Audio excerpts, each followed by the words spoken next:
nem o Fernando trouxe aí, né? Falar um pouquinho de Bartolomeu, também é conhecido como Natanael.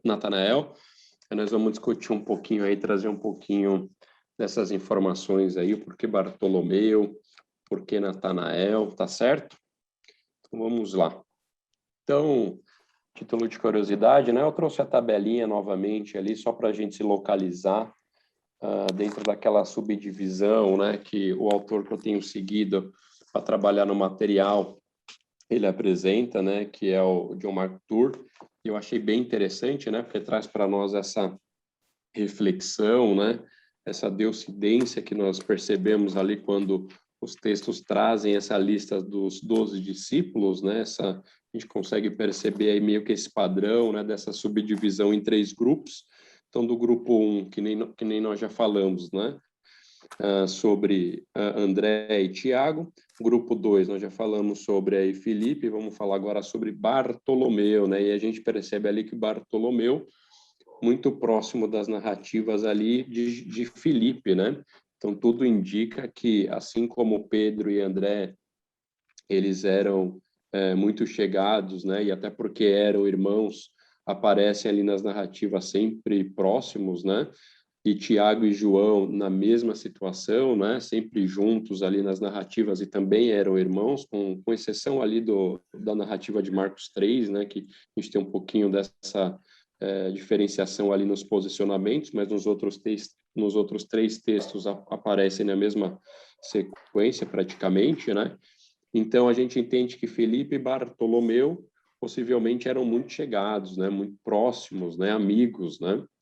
E tanto é que nós vamos, tudo bem que é um spoiler, mas nós já acabamos lendo quando falamos de Filipe, né? Filipe foi o camarada que vai falar de Jesus para Bartolomeu, né? Ele que faz esse papel ali inicialmente de evangelista, né? Então, possivelmente porque realmente eram amigos, né? Então, Natanael, companheiro mais chegado de Filipe, aparece nas 4 listas dos 12 como Bartolomeu. Olha que interessante, né? Porém, no Evangelho de João, a gente não vê esse nome, né? O nome de Bartolomeu. Pelo contrário, né? Nós vemos o nome de Natanael. Mas aí tem essa associação que esse discípulo Bartolomeu é a mesma pessoa que Natanael. E aí uma pergunta, pessoal. Na Bíblia em si, né? Dentro do que talvez vocês já leram, pesquisaram, ou se ainda não leram e não pesquisaram, sem problemas nenhum. O objetivo aqui nosso é esse mesmo, né? A gente aprender e discutir um pouquinho juntos. Mas a Bíblia em si, na visão de vocês, pessoal, ela traz realmente que Bartolomeu, em algum momento a gente percebe que Natanael e Bartolomeu de maneira explícita, né? Ou seja, a gente tem alguma referência que realmente Bartolomeu é Natanael. Tem alguma passagem bíblica que vocês se recordem aí que fala assim, ó, esse Bartolomeu aqui também conhecido como Natanael? Vocês acreditam que a Bíblia deixa isso de maneira explícita?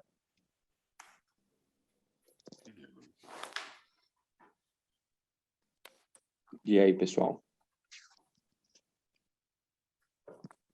Betão, eu não vi nenhuma passagem, Para não. mim, não. Também não lembro, não.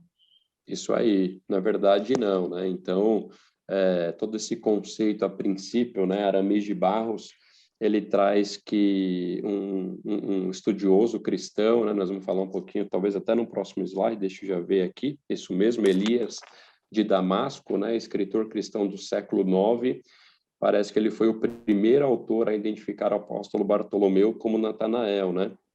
Que aí a gente já sabe da narrativa, né? Personagem levado a Cristo por Felipe, como vemos em João 45, e a partir desse momento tornaram-se cada vez mais frequentes as alusões a ambos discípulos como se fosse a mesma pessoa.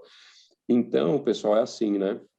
Não existe também, até pelo que eu estava lendo e pesquisando, não existe nenhum atrito, nenhum conflito, né? Os estudiosos mesmo não se opõem a esse fato, então realmente há um consenso mútuo aí que Bartolomeu, que na verdade, né, entendendo um pouquinho, nada mais é do que um sobrenome hebraico, né? Então, o nome é realmente Natanael, né? E Bartolomeu a gente entende que seria um sobrenome, né? Meio que um nome composto aí, né? Então, realmente há um consenso mútuo que Natanael e Bartolomeu são realmente as mesmas pessoas, tá? Mas se alguém chegar e perguntar, poxa, mas existe isso de maneira explícita na Bíblia? Não, né? Não tem nenhuma passagem realmente ali dizendo que Bartolomeu seria exatamente Natanael, mas aí por toda a narrativa, todos os estudos, realmente a gente chega nessa conclusão, tá? E aí, a título de curiosidade, Bartolomeu é um sobrenome hebraico que significa filho de Tomai, né? Então, Natanael quer dizer Deus deu.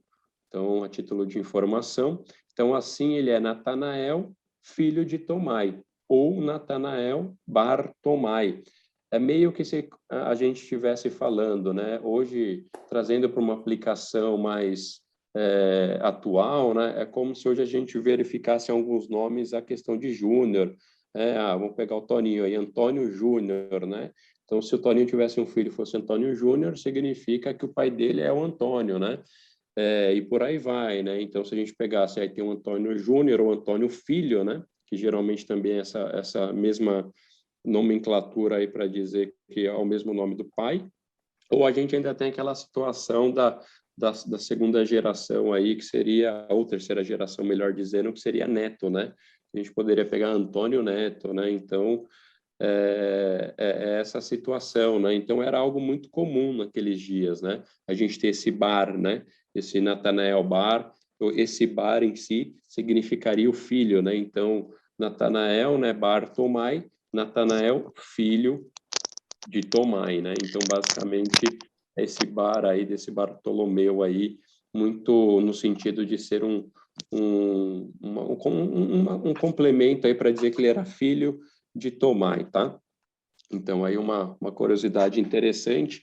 Então, não reparem, né? Porque eu acredito que nos meus slides eu trago muito mais o nome Natanael em si, porque nós vamos ver algumas passagens aonde aparece um pouquinho mais sobre Bartolomeu e onde aparecem essas informações, os nomes são realmente dados ali como Natanael em si, tá?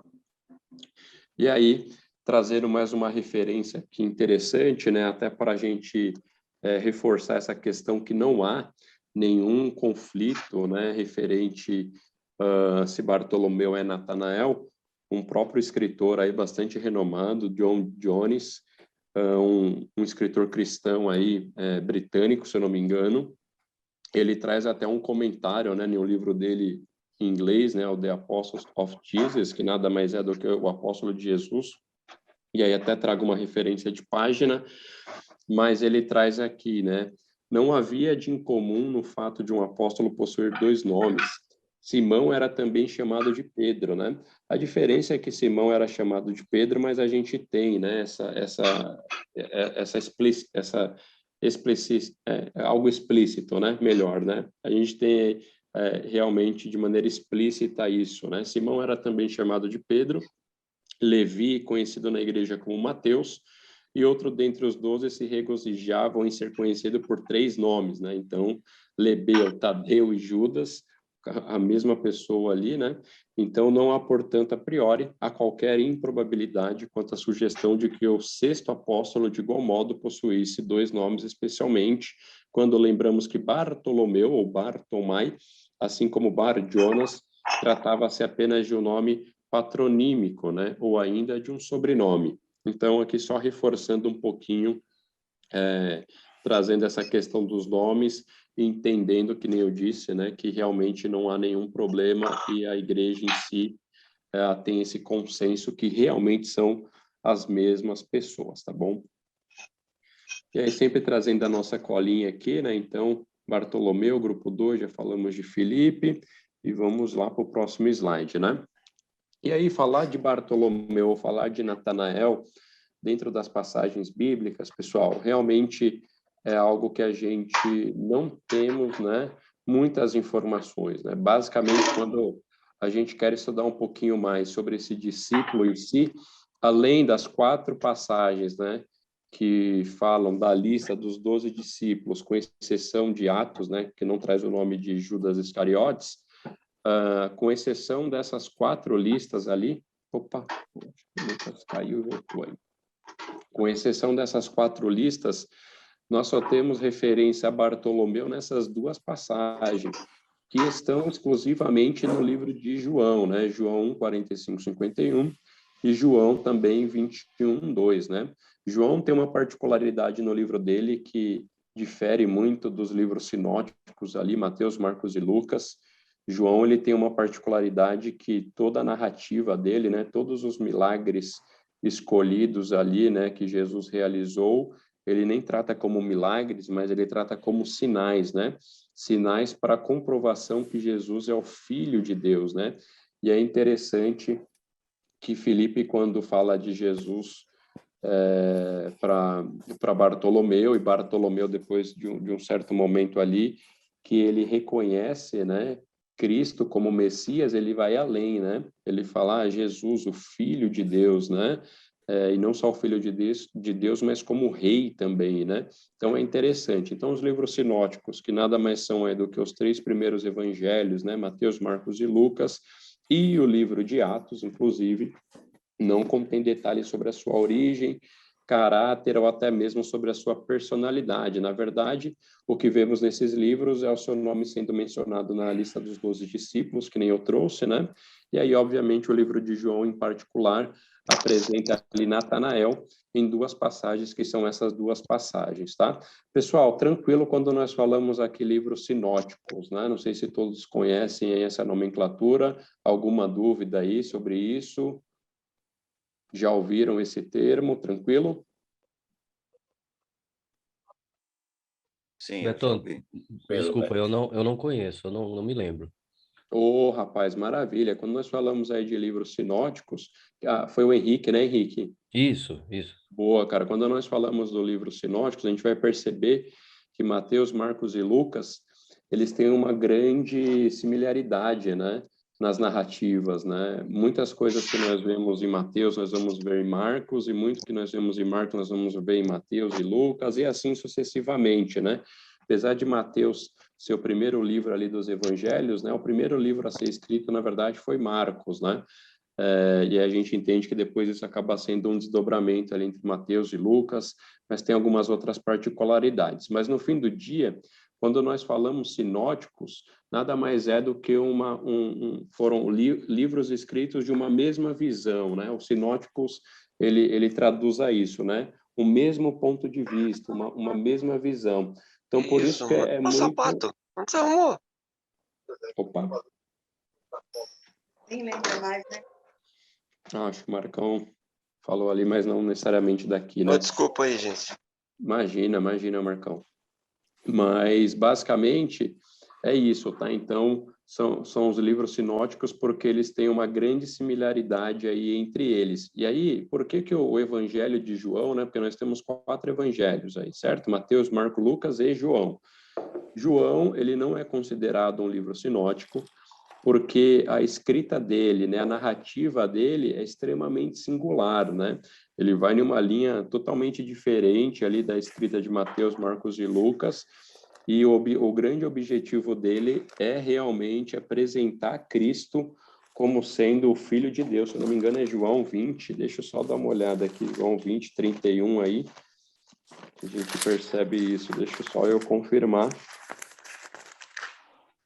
É verdade, ó, João 20, 31, esses, porém, foram os escritos para que creiais que Jesus é o Cristo, o Filho de Deus, e para que, crendo, tenhais vida em seu nome, né? Então, a particularidade do livro de João, que é título de curiosidade, também foi o último livro a ser escrito, né, dentre os evangelhos, né? Então, João, ele acabou escrevendo aí por último, né? Ele traz muito essa questão, né? Como provar, como realmente trazer Jesus como Filho de Deus. E a gente percebe isso no seu próprio primeiro versículo, né? No primeiro livro, no primeiro capítulo, né? No princípio era o Verbo estava com Deus, e o Verbo era Deus, ele estava no princípio com Deus, ou seja, ele já começa aí, o pastor Tamir gosta de usar isso, né? Até num livro que nós estudamos, acho que ele fala ele traz um nome específico para essa primeira narrativa, eu acabei esquecendo agora, não é prelúdio, é um outro nome lá, mas depois eu lembro e eu comento. Mas é isso, tá, Henrique? Não sei se ficou claro aí, tá bom, meu irmão? Ficou sim, Beto. Tá ótimo. Obrigado, viu? Imagina, Seria cara, que é isso. Maravilha. Show. E fique à vontade aí, tá, meus irmãos? Caso alguém queira complementar alguma coisa aí, vamos aprendendo juntos, tá? Mas é isso. Então, falar de Bartolomeu em si, biblicamente, né, baseando-se aí nessas narrativas, são esses os textos que nós vamos encontrar, e aí são sobre essas narrativas que nós vamos tentar extrair algumas coisas aqui hoje também, tá? Para entender um pouquinho mais sobre esse camarada aí, que com certeza, mesmo que com poucas narrativas, a gente já consegue aprender bastante sobre o seu caráter, sobre a sua pessoa, né? E o porquê também um dos escolhidos aí do Senhor Jesus. E aí eu achei interessante para a gente compartilhar aqui, no livro 12 Homens Extraordinariamente Comuns, ele apresenta uma reflexão subdividida em 4 tópicos, né, sobre essa passagem. É isso que eu gostaria de refletir com vocês esta manhã também. Mas antes, eu gostaria de pedir para todos abrirem aí João 1, 45, 51, e vamos aproveitar aí. Quem achou, se alguém quiser ler, são 6 versículos aí, né? Fique à vontade. Se alguém achou e quiser ler aí, por favor. João 1, 45 ao 51. Posso ler, Beto? Pode sim. Filipe encontrou Natanael e lhe disse: Achamos aquele sobre quem Moisés escreveu na lei, e a respeito de quem os profetas também escreveram, Jesus de Nazaré, filho de José. Perguntou Natanael: Nazaré? Pode vir alguma coisa boa de lá? Disse Filipe: Venha e veja. Ao ver Natanael se aproximando, disse Jesus: Aí está um verdadeiro israelita, em quem não há falsidade. Perguntou Natanael: De onde me conheces? Jesus respondeu: Eu ouvi quando você ainda estava debaixo da figueira, antes de Filipe o chamar. Então Natanael declarou: Mestre, tu és o Filho de Deus, tu és o Rei de Israel. Jesus disse: Você crê porque eu disse que eu vi debaixo da figueira. Você verá coisas maiores do que essa. E então acrescentou: Digo-lhes a verdade, vocês verão o céu aberto e os anjos de Deus subindo e descendo sobre o Filho do Homem. Amém. Glória a Deus. Amém. Interessante, né? Natanael creu porque o Senhor mostrou ali a sua onisciência, né? E até a onipresença, vamos assim dizer, também, né? Mas o que Deus tinha preparado para ele era muito maior, né? Mas bora lá, vamos lá. E aí, dentro aí desse livro, ele traz 4 tópicos, né, referente a essa narrativa, e esse que nós vamos refletir um pouquinho. Então, ele vai falar, né, de Bartolomeu sobre o seu amor pelas Escrituras, vai falar aí sobre o seu preconceito, né, nós vamos discutir um pouquinho sobre isso, sua sinceridade de coração, e, por fim, vamos falar um pouquinho sobre a sua fé desejosa, baseando-se aqui nesse trecho de João 1, 45, 51. Então, nós vamos ler um pouquinho de maneira mais minuciosa aí, né? Então, falando um pouquinho do seu amor pelas Escrituras, né? Quando a gente lê ali o João 1, 45, o primeiro versículo que o Toninho leu para nós ali, né? Filipe achou Natanael e disse-lhe: Havemos achado aquele quem Moisés escreveu na lei e de quem escreveram os profetas, Jesus de Nazaré, filho de José. Olha que interessante aqui, né? Ele também utiliza aqui o Bar José, né? Jesus de Nazaré, filho de José, né? Então, esse filho de José, se a gente fosse aplicar ali o Bartolomeu, Bartomai, né? Filho de Tomai, essa situação aqui que Filipe apresenta Jesus para Bartolomeu, ele também traz essa referência, né? Ele também fala que, olha, quem é Jesus? Jesus, filho de José, né? Então, se a gente fosse ver realmente ali no hebraico, ia estar lá aquele Bar José, né? Aquele Bar também estaria presente aqui. E aí, quando Filipe encontra Natanael e vai anunciar ele sobre o Messias, a primeira coisa a ser falada, né? Olha que interessante. Achamos aquele de quem Moisés escreveu na lei e a quem se referiram os profetas, né? Então, ele já traz um primeiro sinal que não só o próprio Filipe em si, né, porque ele fala achamos, né, então Filipe ele também se coloca nessa situação, né, E ele fala, poxa, achamos aquele quem Moisés escreveu, a quem os profetas já estavam se referindo no Antigo Testamento, etc.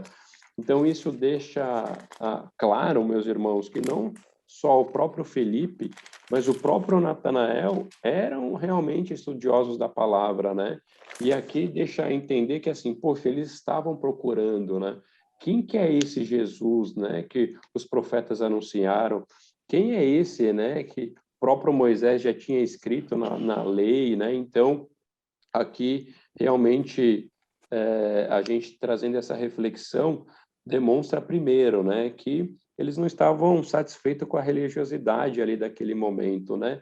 Não só eles, mas por uma deocidência a gente percebe também, né, que próprio Felipe, próprio André, né, que já estavam ali procurando, né, estavam já no deserto, discípulos ali de João Batista, né? Então, já estavam com os corações ansiosos por encontrar, né? Já não estavam satisfeitos com aquela religiosidade que eles estavam inseridos, né?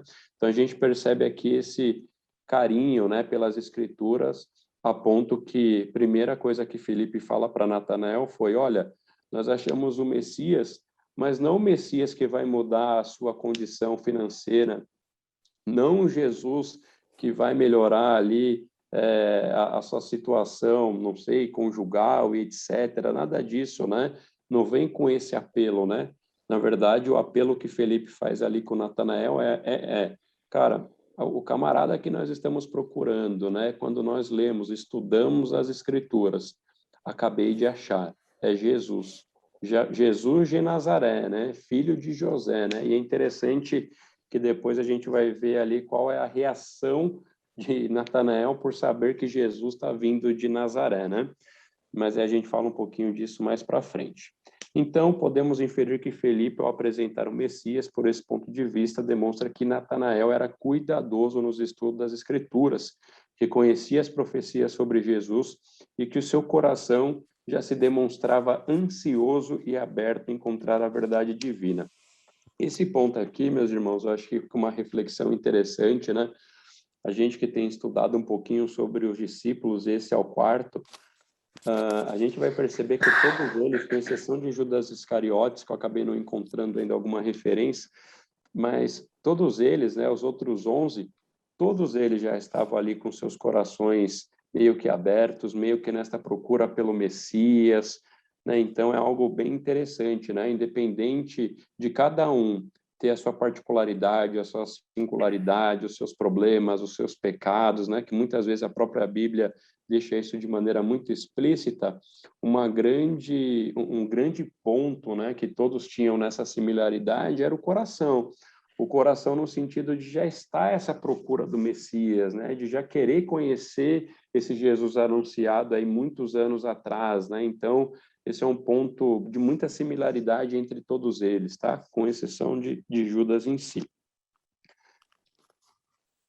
E aí, a gente falando um pouquinho desse cuidado, né, desse carinho de Natanael ao estudar a palavra em si, a gente vai para um segundo ponto, que é a reação de Natanael ao saber que Jesus era de Nazaré, que foi o que o Toninho leu ali, né, o verso 46, disse-lhe Natanael: pode ver alguma coisa boa de Nazaré? E aí é interessante, né? Porque, poxa, como que a gente confronta um camarada desse, né? Que já tem ali, um certo modo, os seus preconceitos, já tem ali conceito criado sobre diversas situações, né? E muitas vezes nós, seres humanos, né?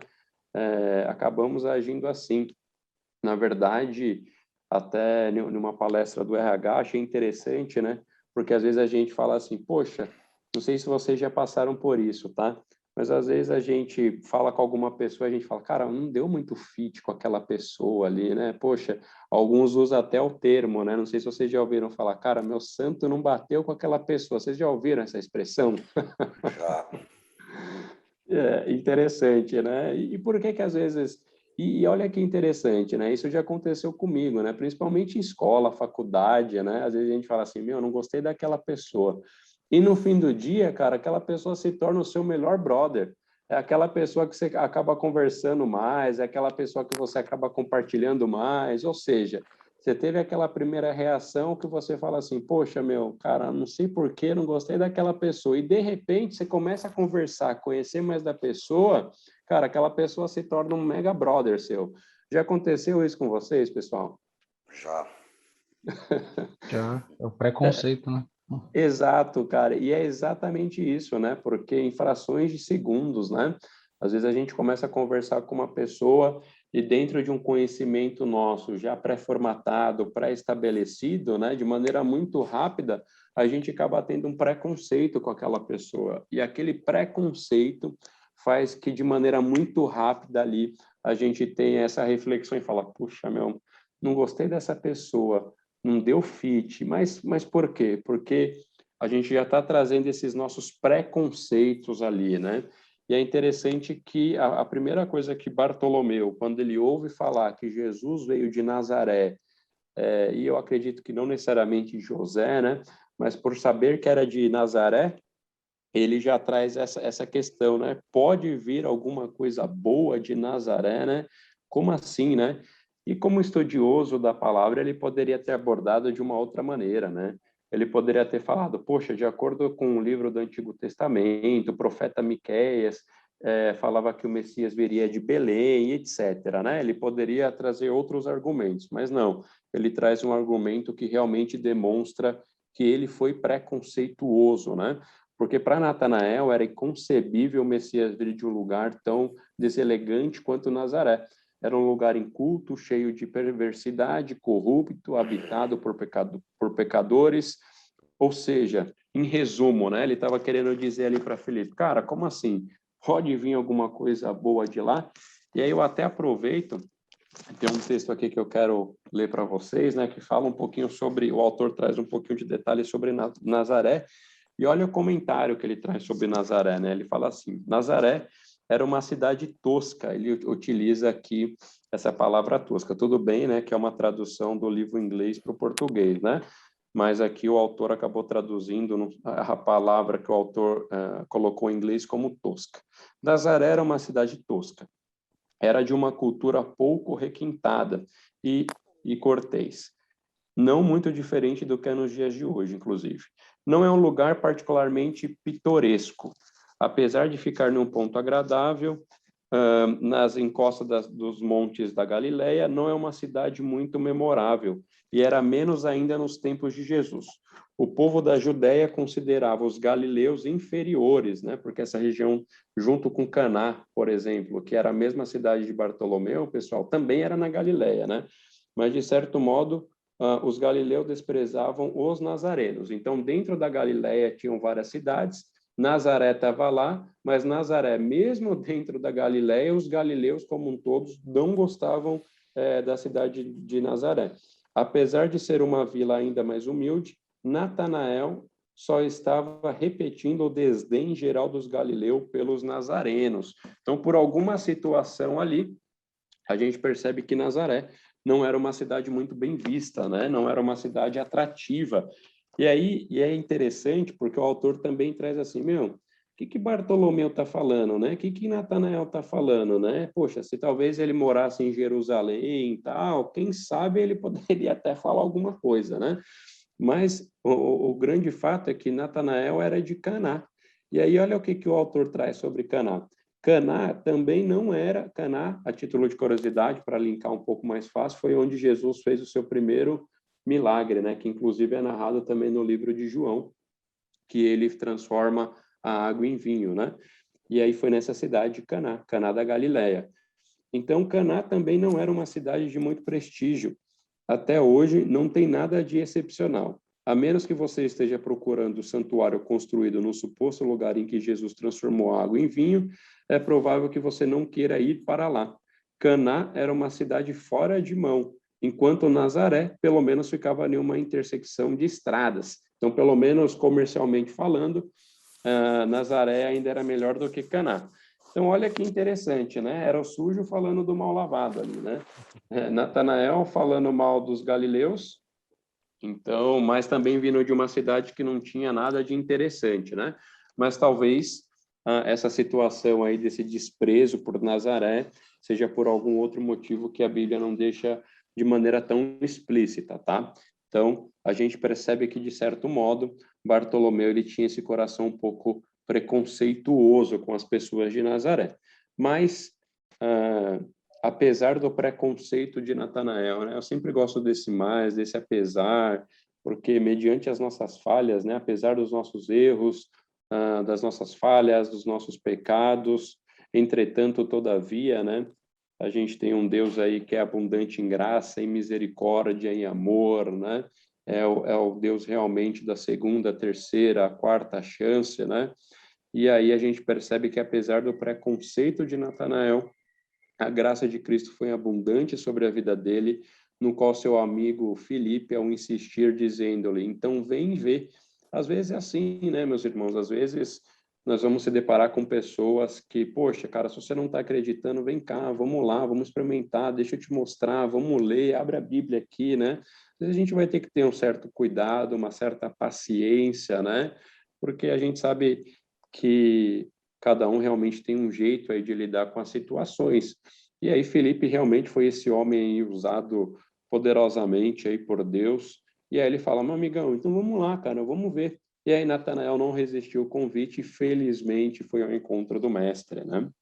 E aí dando continuidade, falando aí um pouquinho desse texto que nós lemos, aí nós vamos ler ali João 1:47, né? Falando um pouquinho dessa sua sinceridade de coração. Só que é interessante que essa sinceridade de coração aqui que o autor traz, e eu refletindo bastante também, não é uma sinceridade de coração que o próprio Bartolomeu traz, né? Ou que Natanael diz, eu sou sincero de coração. Pelo contrário, né? Quem faz essa leitura é o próprio Jesus, né? Quando Natanael ele vai ao encontro de Jesus, no verso 47, Jesus viu Natanael vir ter com ele e disse, eis aqui um verdadeiro israelita em quem não há dolo, né? Em que não há falsidade, que não há hipocrisia, né? Então, quem diz sobre essa sinceridade não foi Felipe, não foi algum outro discípulo, não foi eu, não foi você, foi o próprio Jesus, né? Jesus na sua onisciência, né? Conhecedor de todas as coisas, né? Jesus aquele que vê além da aparência em si, né? Trouxe aqui já esse fato, né? Acabei lembrando aqui de Davi, né? Quando Samuel vai lá para ungir o novo rei de Israel, né? Que Jessé começa a trazer os irmãos ali, e aí tem uma situação que Samuel, ele, na sua visão humana, né? Ele acaba trazendo e fala, poxa, achei aqui o rei de Israel, né? E aí Deus dá aquela brecada máscara e fala, calma, Samuel, eu não vejo como o homem vê, né? O homem vê a aparência, mas eu vejo o coração. E aí sim que Samuel vai indagar e fala, poxa, mas está faltando alguém aqui, né? E aí sim vão lembrar lá do pequeno Davi, que estava lá no campo trabalhando, né? E aí quando entra Davi, franzinho, pequeno, humilde, né? E aí sim era o rei de Israel, né? Porque Deus não estava procurando aparência, mas sim um coração, né? E a gente faz o link aqui, né? Deus é o Deus que ele conhece o nosso coração, né, meus irmãos? E aí Jesus, ao ver Natanael, já sabia de sua sinceridade de coração e por isso o caracteriza como um verdadeiro israelita, né? E aí eu achei interessante trazer esse detalhe aqui, né? Porque a palavra utilizada no grego, né? O Novo Testamento, né, meus irmãos, foi escrito na língua grega, né? Então acho que é importante a gente trazer isso, né? Então, quando ele faz a palavra utilizada ali para verdadeiro é uma palavra grega aletos, né? Que significa autêntico, genuíno. Então é como se Jesus estivesse falando ali, né? Eis aqui um verdadeiro israelita, né? Eis aqui um israelita genuíno, eis aqui um israelita autêntico, né? Mas é interessante que Jesus não estava falando dessa autenticidade no sentido de, como que eu poderia falar, de geração, no sentido dele ser descendente de Abraão. Pelo contrário, né? Ele estava falando do verdadeiro israelita aqui, no sentido de ter um coração não hipócrita, né? Um coração de realmente ser verdadeiro, porque a gente sabe que naquela época os que se diziam, né, israelitas verdadeiros, é porque eles falavam que eles eram descendentes de Abraão, né? Mas quando a gente lê lá em Romanos, se eu não me engano, Romanos 2, por exemplo, né? Paulo, ele fala muito sobre isso, né? Que nem todos eram de Israel pelo fato de serem descendentes de Abraão, né? Ele fala, né, que o que fazia as pessoas serem judeus não era o fato, por exemplo, da circuncisão da carne, né? Mas ele falava porque eles defendiam muito isso, né? Você não é judeu, você não é você não foi circuncisado, né? Você não é descendente de Abraão, né? Então como você pode falar que você é judeu, né? E aqui, na verdade, né, o que Jesus está falando né, essa autenticidade, essa genuidade, é no sentido que, assim, poxa, um verdadeiro israelita vai além dessa questão de ser descendente de Abraão, vai além do camarada ser circuncisado ou não, né?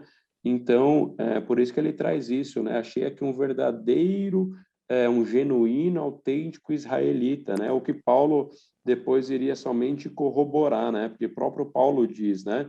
Não é judeu quem é apenas exteriormente, né? Ele até traz que não é o judeu da carne, né?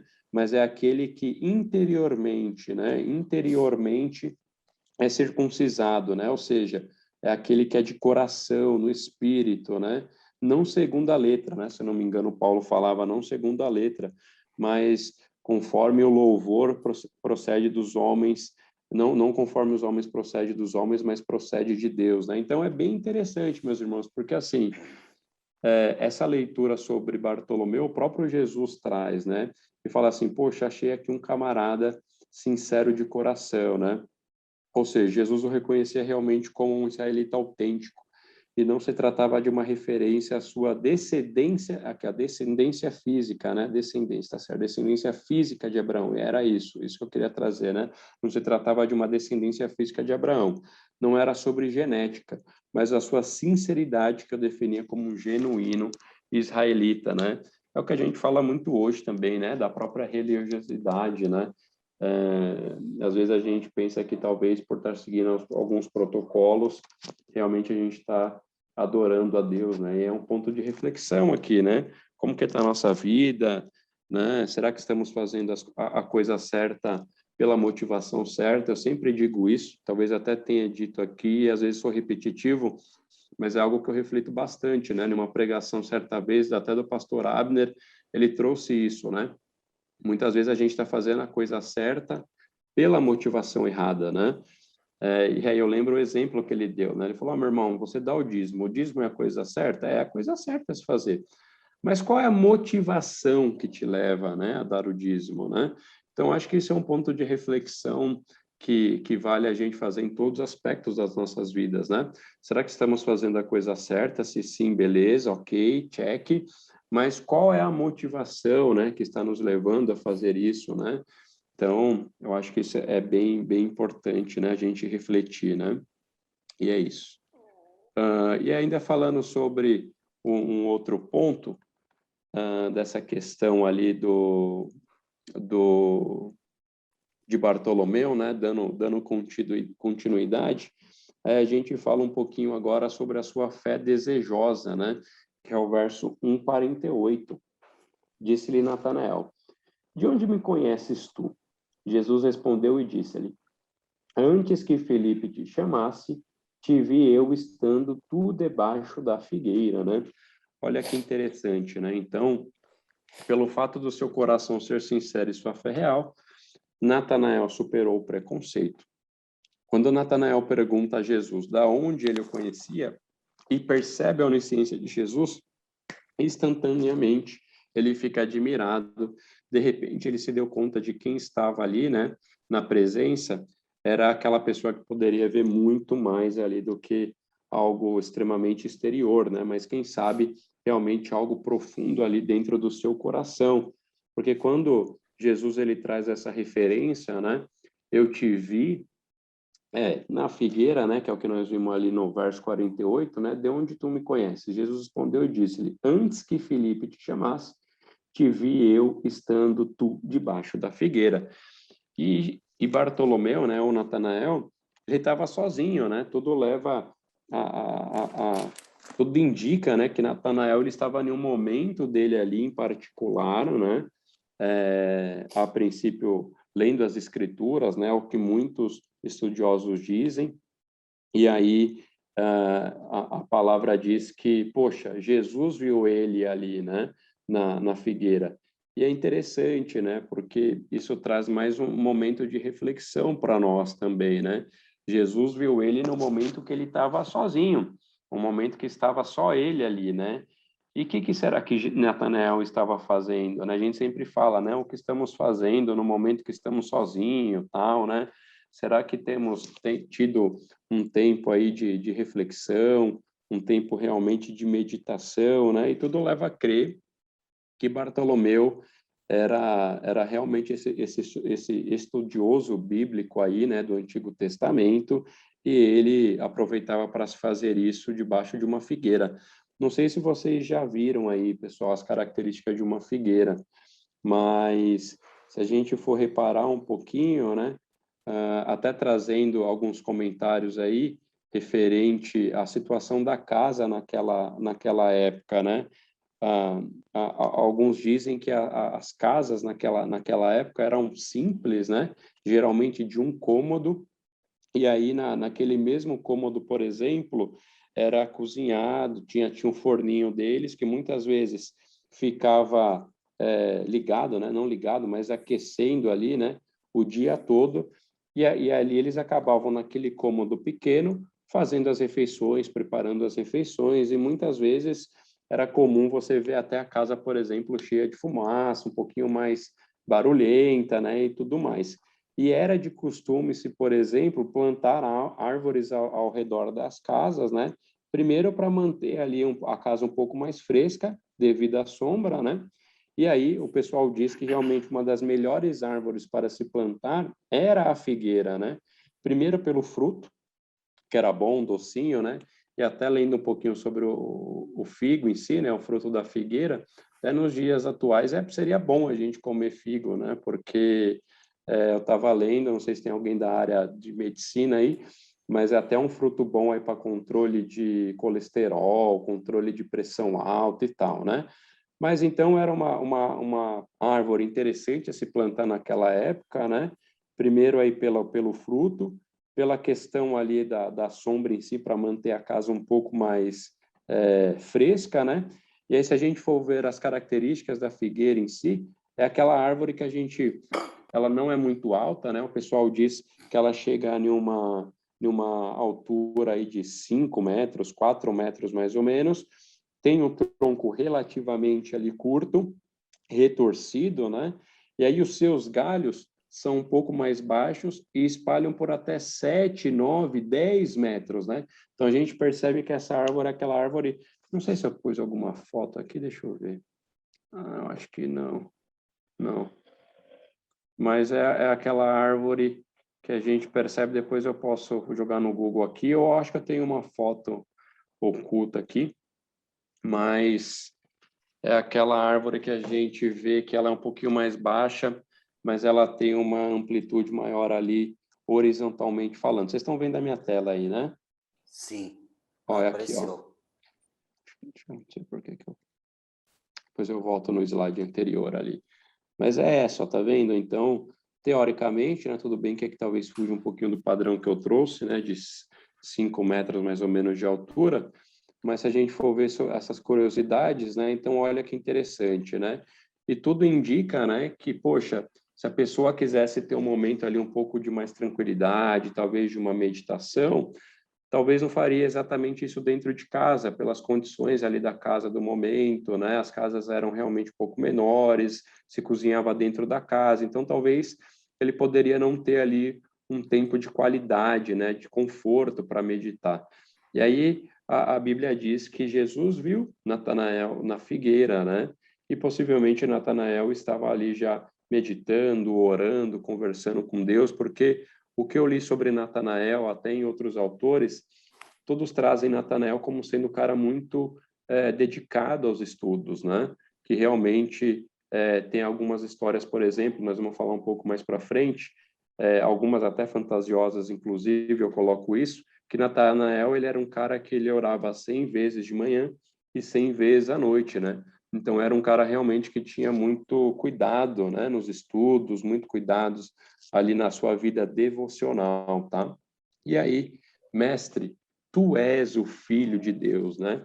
É interessante, né, porque João, ele descreve isso, né, ele traz esse detalhe, ele traz essa frase, né, ali no verso 49, né? Natanael respondeu e disse, Rabi, tu és o Filho de Deus, tu és o Rei de Israel.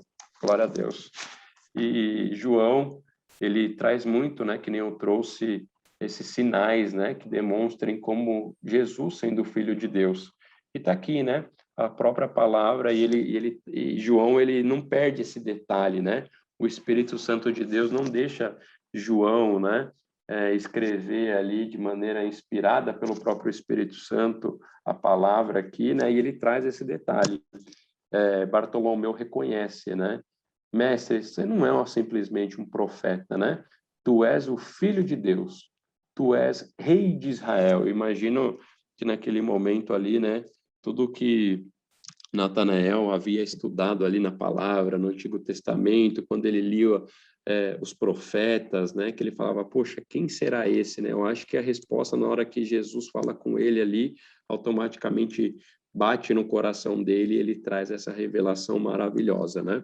Não era simplesmente um profeta que conhecia que ele estava ali horas ou dias atrás na figueira, mas pelo contrário, quem estava ali na frente dele era o Filho de Deus, o Rei de Israel, né? E aí, John MacTurner, ele traz um comentário interessante.